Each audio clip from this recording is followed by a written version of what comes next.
it is so important for us to help our people, be they kids in Irish school, adults that Lisa's teaching, teens that any of us deal with, adults who have addictive behaviors, families, that being able to hear them and hear the call of their soul is so very, very important. The second, second saying, don't make a false image of God. Well, that means that I can no longer keep this infantile, pediatric experience of God. In fact, I would suggest that even as teaching young people to get out of the image of God and get into the spirit of God, which is God is not corporal, according to Maimonides. So how do we deal with an abstract God? Pardon me. Freud says that the reason that Jews are at the forefront of so many different intellectual endeavors, I mean, when you think about how many Jews have Nobel Prizes, as opposed to how many Jews there are in the world, the percentages, it's striking. But we have always, and having an abstract God gives us the ability to think abstractly. And it infuses our soul. So when we take it personal, which the Kutzker Rebbe taught us, how am I making false images of myself? How is the person in front of me or that I'm dealing with or the class, what false images do they have of themselves? It's an amazing question to ask as a teacher, I think, as an educator. That breaking the mold. Ira's doing his curriculum has become about radical amazement, helping people become maladjusted to the norms and the cliches.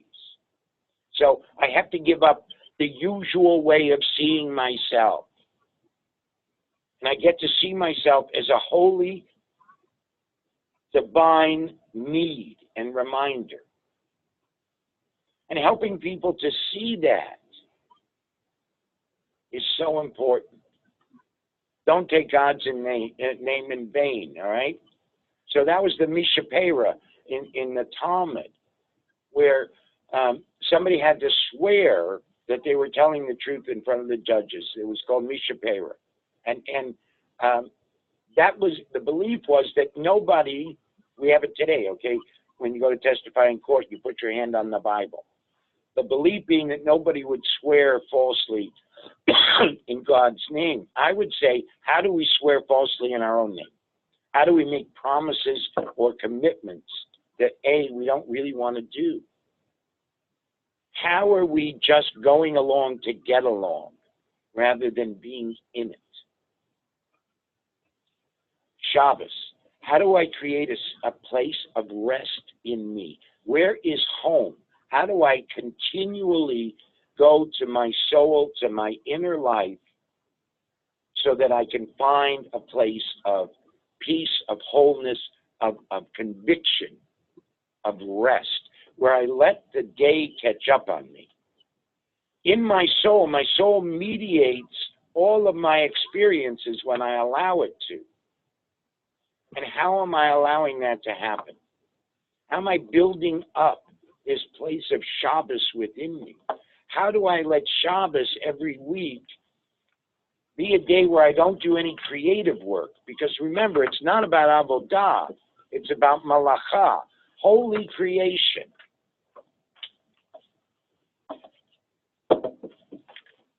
And how am I helping people use Shabbos as a day to let the week catch up? What did I learn from this past week? What are the experiences that are helping me to grow and be a different human being on Sunday? How is Yom Rishon changed because of really living and being Shabbos? Honoring my mother and my father. You notice it doesn't say love. Honor we've described as not correcting them in public and not sitting in their place. So how do I let my parents have their life and me not have to correct it? How do I not be the same as my parents? How do I give them the benefit of the doubt? They do the best they can, and I am not obligated to follow in their footsteps. I have to have my own. Because if I don't sit in their place, then I can't be them. So really, this commandment is about, in spiritual counseling, is helping people find their own path without making them carbon copies of anybody. Thou shalt not murder. I can't kill another person. I can't kill another person by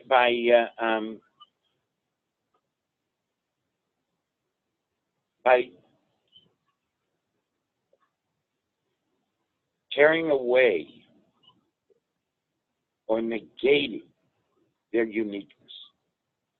I can't murder my own soul by going along to get along, by being someone that I'm not. And how do I help people be who they are? Pardon me. Thou shalt not commit adultery. How am I whoring myself? How am I asking somebody else to be a whore? Think about this. How often we prostitute ourselves for a job, for a this, for a that. We give up a piece of ourselves that is so important to us, but we are willing to throw it away for a moment. That is the life of a drug addict. That's the life of an alcoholic. That's the life of a person who denies their humanness. So, in helping people see that they don't have to whore themselves anymore, in acknowledging that I am not going to anymore, is a tremendous spiritual experience. Don't steal. Of course, you don't want to steal from somebody else. They worked hard for it. They got it. They didn't work hard for it. Whatever, it's theirs. Not everything is mine. So being able to differentiate, thou shalt not steal, is also an individuating experience. You have yours, I got mine. There's nobody else that's going to be like me. Thank God. And so therefore, I can't try and be like anybody else. And I can't take what someone else has because it's never mine. We see that with Jacob. Jacob stole the blessing and he never felt at home. He was never settled. In fact, he couldn't have a relationship with his brother because he was so unsettled. Because he knew what he had, he got by trickery, by theft. How are we helping ourselves and people to not steal from somebody else and also not steal from themselves? Stop, pardon me, being mealy-mouthed and, oh, no, blah, blah, all that, pious crap. We say in the Torah that Moses is the most humble of people. Well, he was no shrinking violet and no wallflower. So how are we really living our lives? Being all that we can be. Don't bear false witness. I don't have to lie about you. I don't have to tear you down to make me better. That's a tremendous spiritual experience, yet it's probably the least used spiritual principle in certainly our country. All you have to do is listen to politicians, listen to the ads, drug company ads, all these ads. Everybody tears down somebody else because they have to be the best. Well, we're all the best in our own ways, so I don't have to lie about you.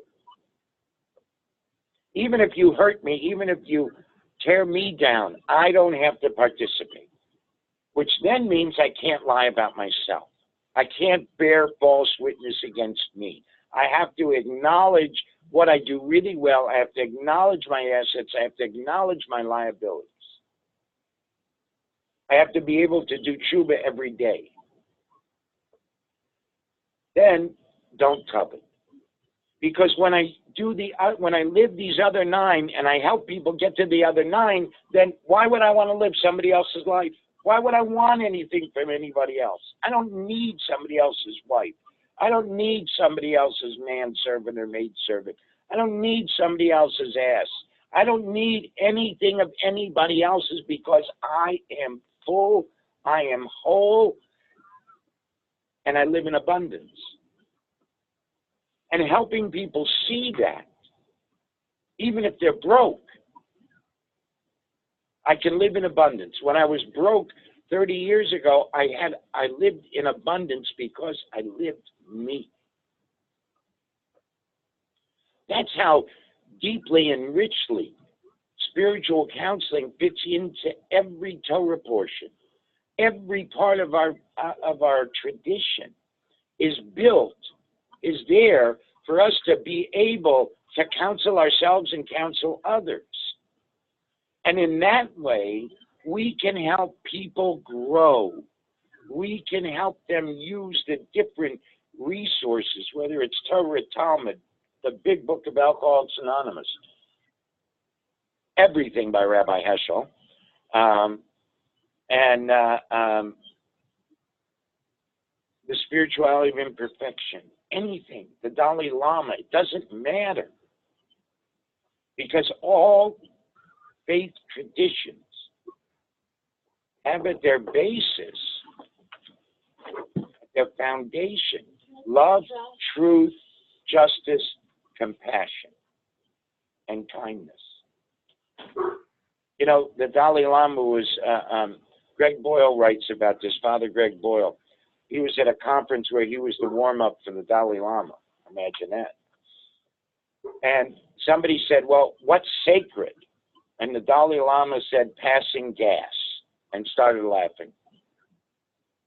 I mean, think about this. Everything is sacred that we do.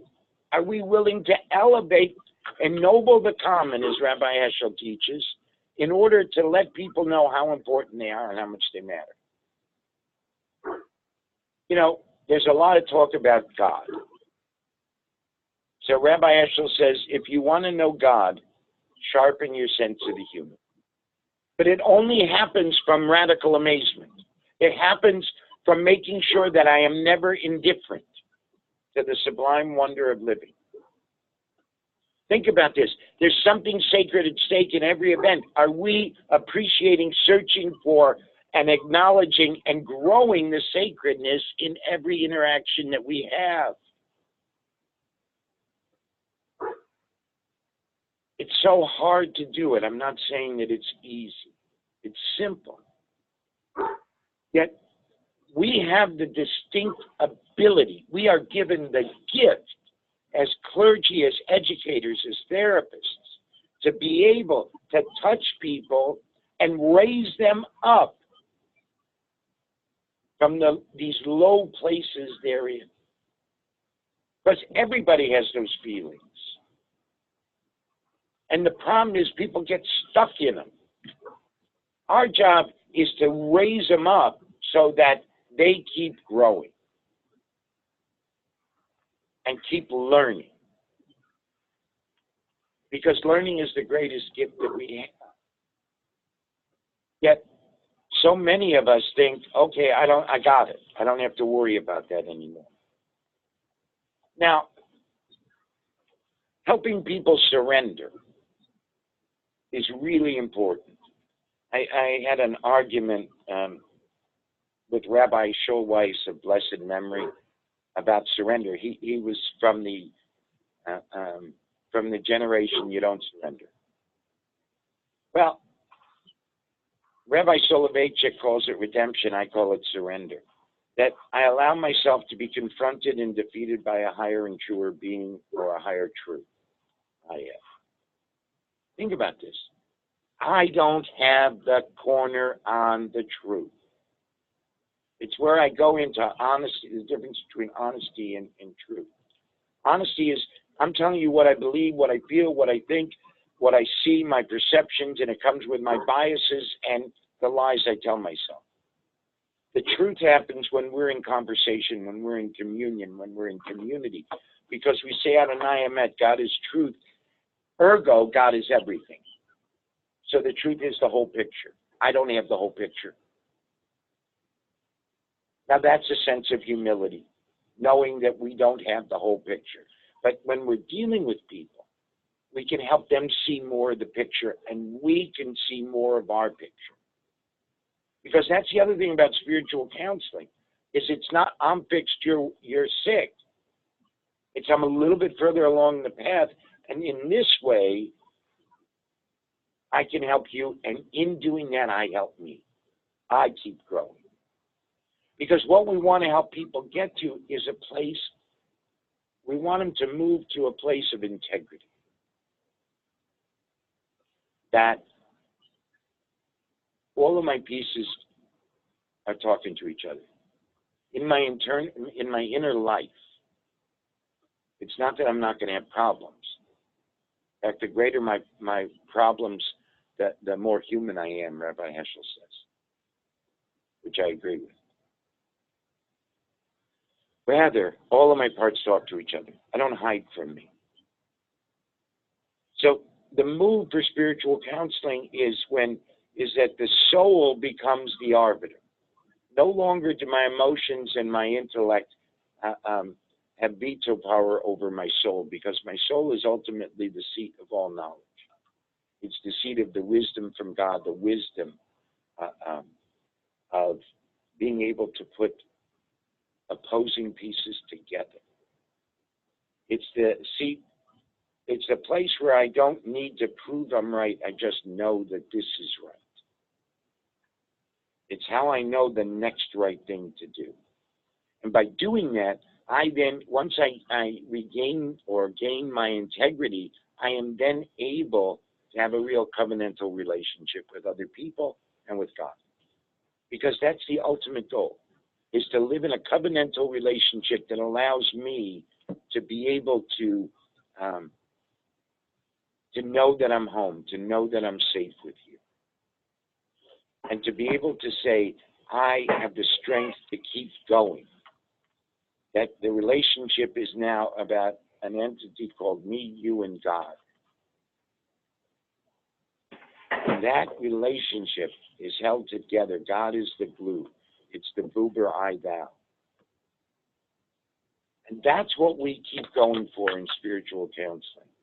I wanted to give you an example of how I do it based on the Torah portion, how I do it based on the goals, if you will, and how it enriches my life as well. So we're going to unmute everybody for questions.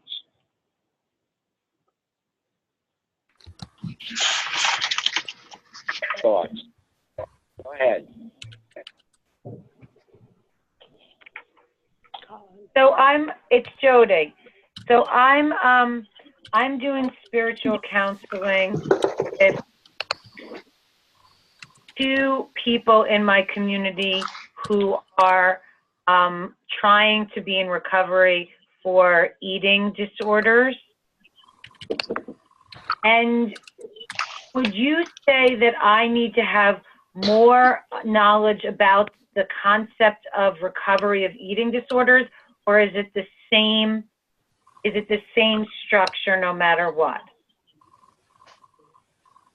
Great question. Great question.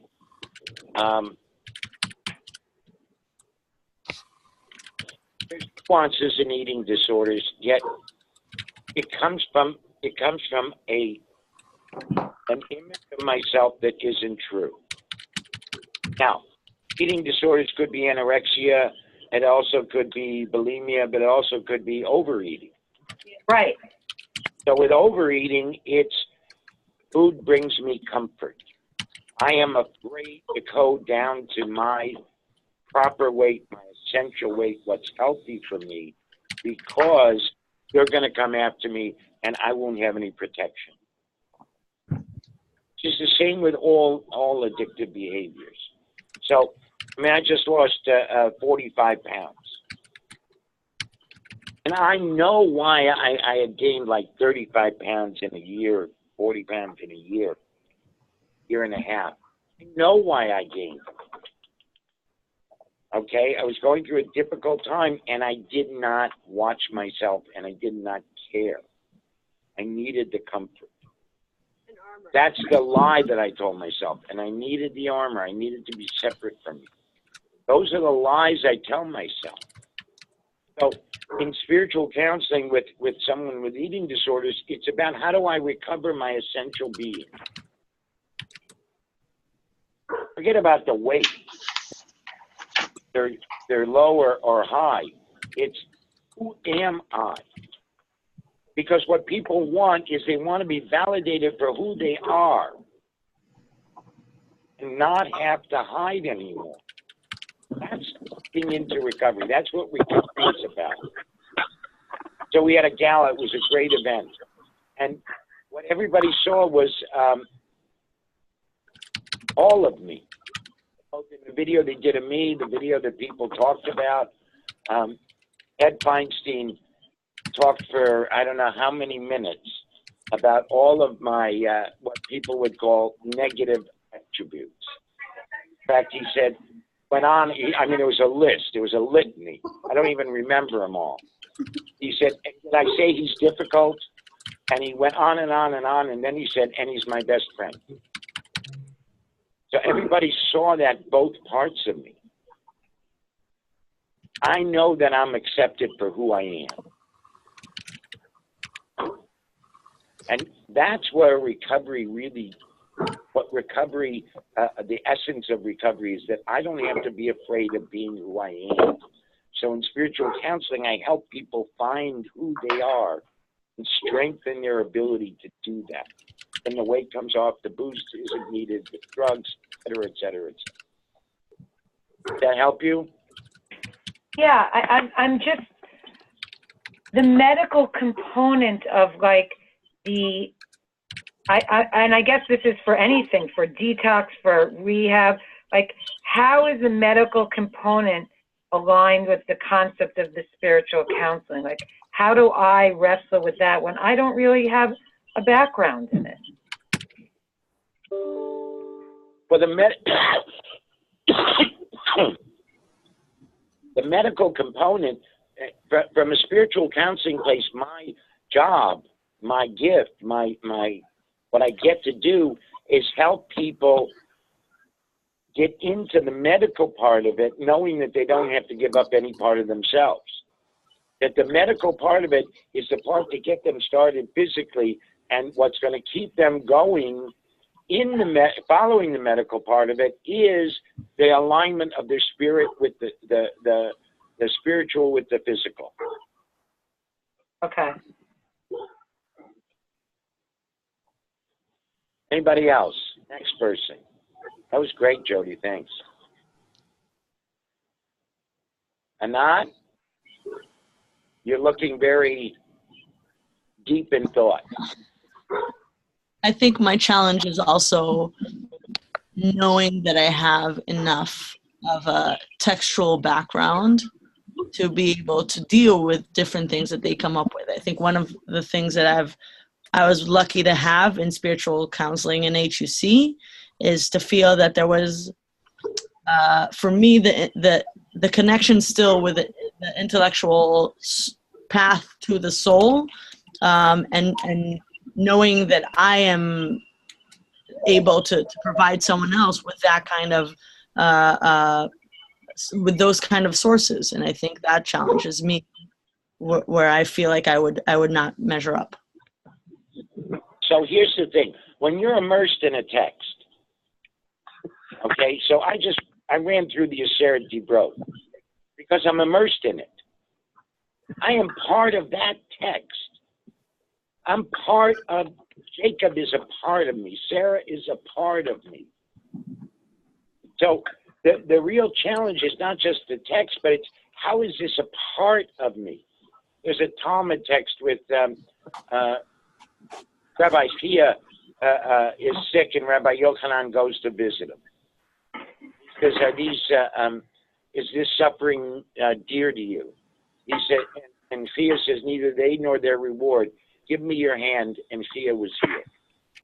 Then Yochanan is sick, and Rabbi Hanina has to come see him and says, are these sufferings dear to you? And he says, neither they nor their reward. So part of this, Anat, is you not letting the suffering of your belief that you don't have enough textual knowledge. You know that text. I saw you nodding. So don't let that suffering be dear to you. That's the other piece, and that goes to what you were saying too, Jody. Let's not let the sufferings, our own low self-esteem, our own fears, don't let them be dear to us. So that's what we're doing here. That's what the EBI is about, is holding your hand so that you can get up and be well, and then lead others to be well. So I have another question. What if I feel like one of my people is not doing the work that they need to be doing about getting better, and I'm just enabling it by continuing these conversations when they're really not doing any of the work?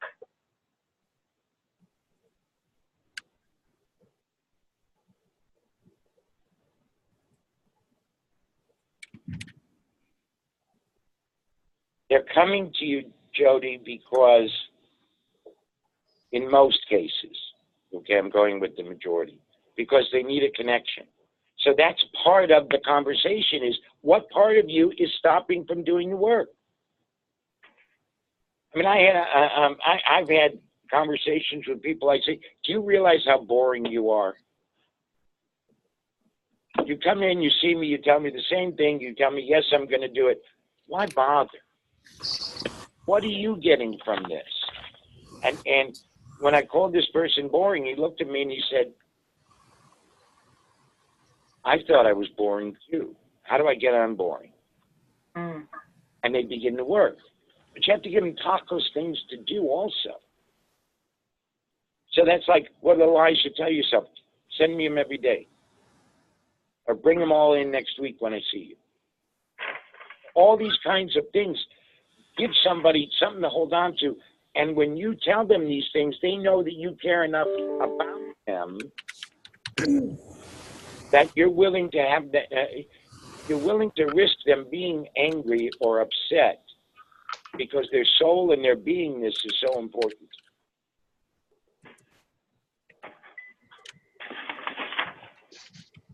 Who else? Beth, you have anything? I guess I would like to know, speaking of tachlis, where we can take a deeper dive for a longer time in learning these skills.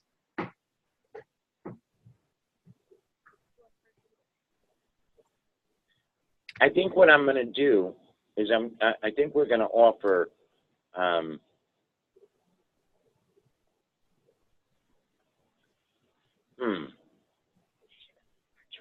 Nicole's going to kill me right now. I know. I know you're doing something.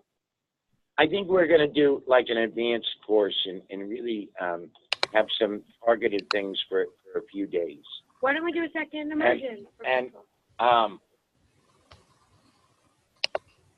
And maybe instead of you all coming here, maybe we'll figure out like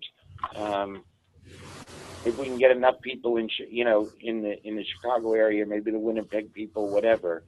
We'll do one in Chicago and one in New York. What do you think of that, Evie? Great idea. Evie, you still there? Yes, I'm still here and happy to think about bringing people together to learn with you around any topic, Mark. You said it's an advanced course. No, I think that there is a thing. I think you're right, Beth. I think that there's some advanced courses that are needed. I love it. Advanced trainings. That's a great idea. Thank you. Oh, thank you. what we're here for, right? We're here just to figure out what you need, what's needed, and let's do it. We'll talk. Nicole's got to figure out the operation. It'll be great. It'll be 2 days. I think it would be Lisa. great. And I think we'd get a lot of people. So I have been thinking a lot about spiritual counseling. You know, we live in a world where everything is measured, and you know, how do I hold myself out as a spiritual counselor if I don't have a degree in spiritual counseling? And who will look at me in that way? And yet, I gave a session last week on civil discourse through our texts, and to a group of people who are so struggling with the politics in the United States and the relationship with Israel and North American Jews. And the conversation centered on my view that these are issues that go to our soul. And so those were the kinds of texts that I opened up with. And when I left, someone came up to me and asked me if I was a therapist. And I'm not.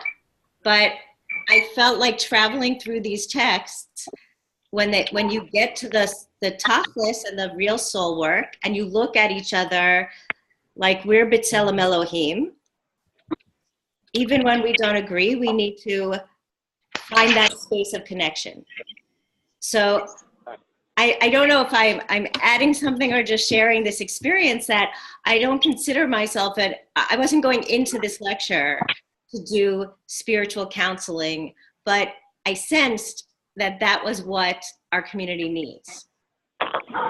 So Nicole just came up with an idea that The advanced course. that after the advanced course, we're going to give certificates in spiritual counseling.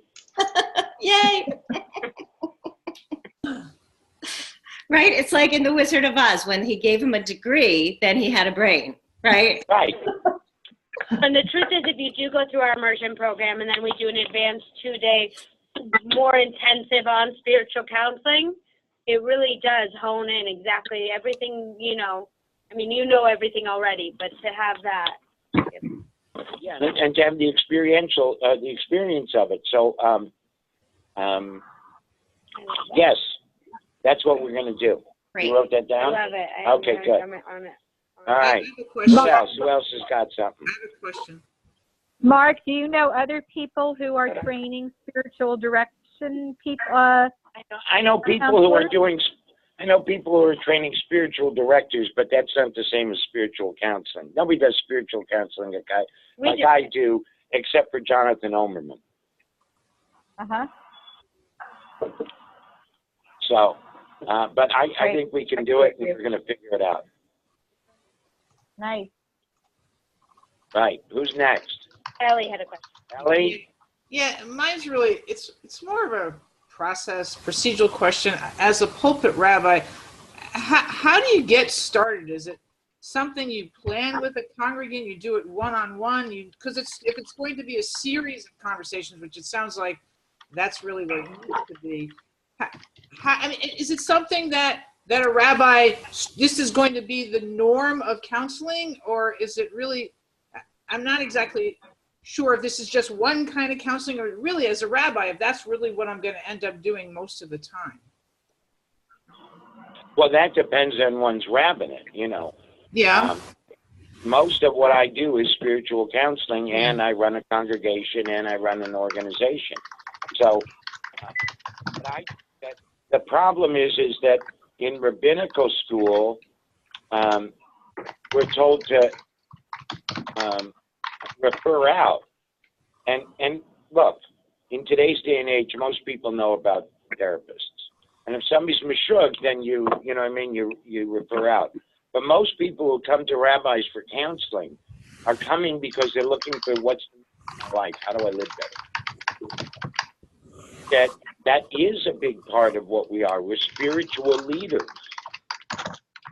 If we're going to be spiritual leaders, then we have to help people find their souls and live. How much time you put to it, that depends. It depends on you. It depends on the congregants. I think letting people know that that's an an important part of life comes through your sermons and the way you carry yourself. So Mark, I could. I'm sorry. Jody again. Sorry. I would say that a big change since I've been involved with Beit Shiva for the past 4 years is the lens. I'm a congregational rabbi as well. Is the lens in which I approach counseling. I approach it now like I was saying, like I have these two people who have eating disorders. Like I approach it now through saying, you want to study text with me, and I use a textual spiritual lens in which to approach instead of sitting here and trying to play counselor in the sense of therapist.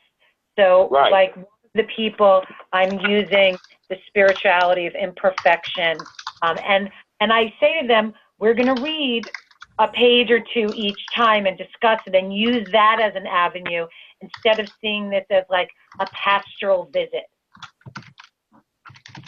Right. No, I think that that's really important. Thank you, Jody, because everything I do is based in text. So sometimes I use the Torah, I use the spirituality of imperfection. I use God in Search of Man. I use essential. I use everything. Oh. But everything has a textual basis. Know that, but he knows where it's all coming from. I mean, it's very interesting because in Genesis Rabbi, it says, if you want to know God, learn Agadata. If you want a closer relationship with God, learn the Agadata. And even for people who are interested in halacha, no, that's not Genesis Rabbah. That was from Baba Metzia, the Learn Agadata. Genesis Rabbah says that not a day goes by that God doesn't make a new halacha in the heavenly court. So helping people not be stuck in one place and using the text to see that they have this power. It's all so important. So can I just follow up? So the sense is, because I see how Beit Teshuvah does spiritual counseling, but so I have in my head, this is the process, but it sounds like what you're saying is, it doesn't matter where you're doing it or how many people are standing in front of you. It's an approach to counseling. It's a way of doing counseling that works in all kinds of settings. Right, but it's also how do I put it? It's not therapy. Right. No, I understand that. It really is about the soul.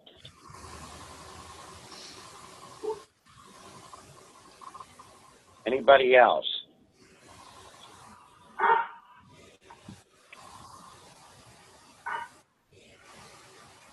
So with Cheryl and Ivy from Winnipeg, I guess what we're doing is we're trying to incorporate text study to familiarize our staff with this approach. And so the point we're at is trying to, because we all come from social work backgrounds, is trying to incorporate the spiritual component into our work. And so we're doing that, I guess, through first familiarizing staff and also then trying to branch out and bring this to clients. So it's a process because it's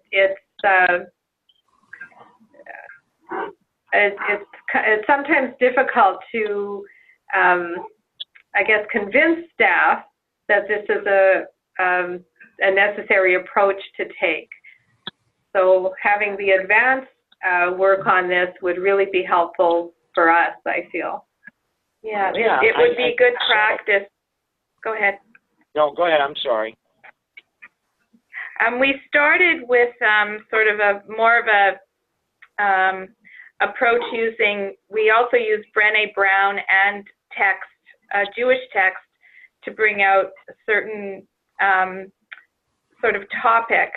And we were trying to elicit from the staff, and we started with the department heads from the agency, and it was really, there was a lot of resistance. People felt that it was like therapy, and too personal, and this wasn't the place for it.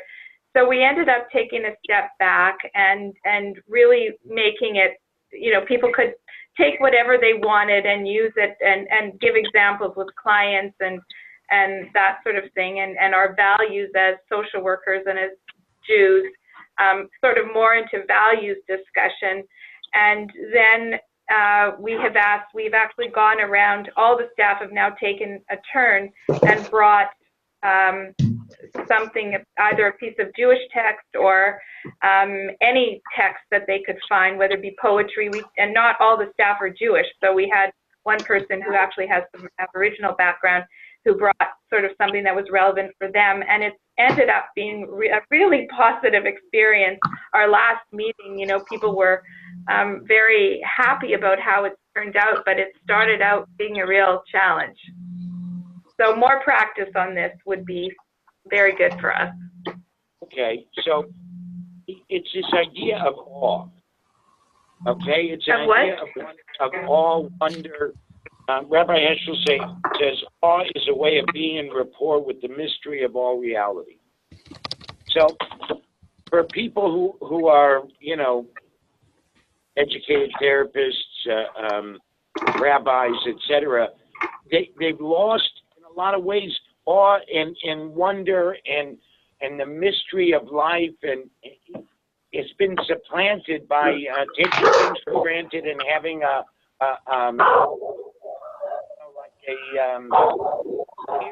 here's the rule book, here's the playbook, follow these plays exactly as it's written. That's what I want to do. I mean, with what is Beth there a dog said, barking? I don't know whose dog's barking. That's dog's barking to yourself.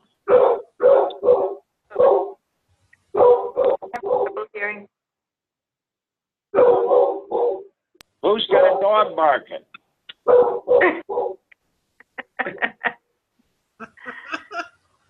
Okay. So what I'm saying is that we've lost a sense of spontaneity and of really the awe, the mystery, the wonder of living, and we've tried to make it into tried to make it into here's the steps that you take. Well, each step has so much nuance in it, so much richness in it. So that's why when Beth said it, this idea of a deeper dive into it in order to flesh out how to deal with all these things that you're talking about, Ivy, is so important. And we're going to set it up, and we're going to get some dates and some places so that it's easier for people rather than just fly out here, because this part of it doesn't need residents to do it with. This is really between us, and I really want to do it, actually. I think it's a great idea. You're brilliant, Beth. Which is the certificate. Right. All right, so is there anything else we have to, any last burning desire question? Or maybe an update on, like, what has changed in your community since coming? Any questions or a nice update for us to reflect on? Well, we've hired, from Winnipeg, we were able to hire a part-time addictions counselor who's in recovery, grown up in the Jewish community in Winnipeg, and it's really been great. Carly, we've been really fortunate to have her, and she'll be participating in one of your next immersions at some point as well. That's great. Congratulations. That's just an email. Yeah. Hey, Beth, how are we doing with getting how are we doing with getting a Beit Tshuva started in Chicago? I thought I gave a good plug for it. to do more work with assessment with older adults. So it sort of took a turn. Oh, okay. So, we are where we are. Right. Right. So in New Jersey, we have a new platform for addiction and mental health issues in one of the Federation's branches called Metro West Able, which is originally it was for developmental disabilities, but they're opening up the focus to include addiction and mental health. And we also now have a monthly column in the Jewish Link, which is a free Orthodox publication in northern New Jersey, in Bergen. And we're rotating personal stories and spiritual guidance in the columns. So last week we had a personal story, which was really amazing, and people are seeing it. So they're starting to talk, and that's the beginning. That is so cool. That's wonderful. We are going to be in the New York area on the 21st, 22nd, and 23rd for Beit Shuva East, Beit Shuva New York, Bitney as Nicole calls it.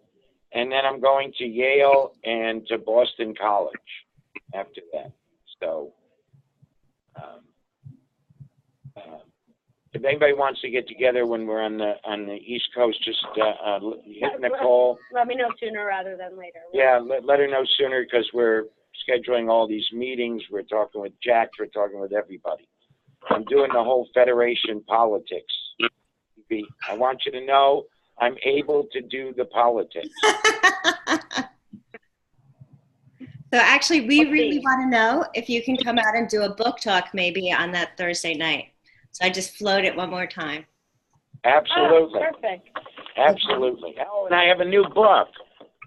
I have a new book that just came out. It's called You Matter. It's actually pretty good. What's the date, Mark? What would that Thursday night date be? 21st, 22nd, and 23rd. He's leaving to Yale on the 24th. So, Or on the 23rd. on the 23rd, so that's the 22nd. Yeah, the 22nd. It would be Thursday the 22nd.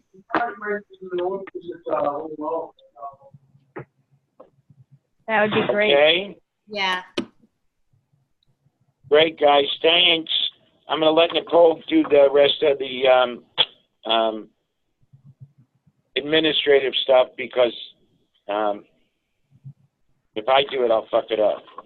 Yeah. Thank you, Rabbi. All right. Thanks, everybody. Thank you, Mark. Thank you. Thank you, Mark. Go ahead, Nicole. Move over. Good to hear everybody's voice. Yeah, it's really nice. Does anybody have any last questions? I'm going to send out an update. Right. I'm going to send out an update next, probably we're going to talk about, doing this advanced course. I think it's a great idea, and we'll create a certificate for it, and I think it could be really great. Just some talk lists. We have an immersion coming up in March. It's a 5-day immersion, March the 9th. If you know anyone who'd be interested in coming, send them my way. We have about 6 to 7 people right now. We'd love a couple more. So if you know anyone, please feel free to send them my email, send them the website. It's going to be a great immersion, so we're looking forward to that. Also, for the next webinar, sorry, Ira, do you have the date in front of you? Or do I do. The next one is March 7th. March 7th. Right, and that's with Doug and doing prevention. Right. And the one June 27th is a showcase of action research, not auction research. I like auctions, though. So on the one on March 7th, please feel free, if you guys have any, just for this one specifically, usually we don't open up, but if you have any educators or people who work specifically with teens for the next one, feel free to invite them on as well with Doug. I'm sure it'll be a very interesting conversation dealing with today's youth and how we keep moving the dial on how to address not only addiction, but at-risk behaviors, and certain things like that. So feel free to invite people you think would be relevant to the conversation. I opened that one up to you guys just for that one for now, because I think it's a bigger conversation than so let me know if you have any questions on that, and that's it, unless anyone has anything else. Do you have are we going to see contact information for the other people on today? Would you guys like me to? Well, Great. I would. If everyone's okay with that, I can send out everyone's just name and email. Yeah. Just on the people on today. So let me write that down.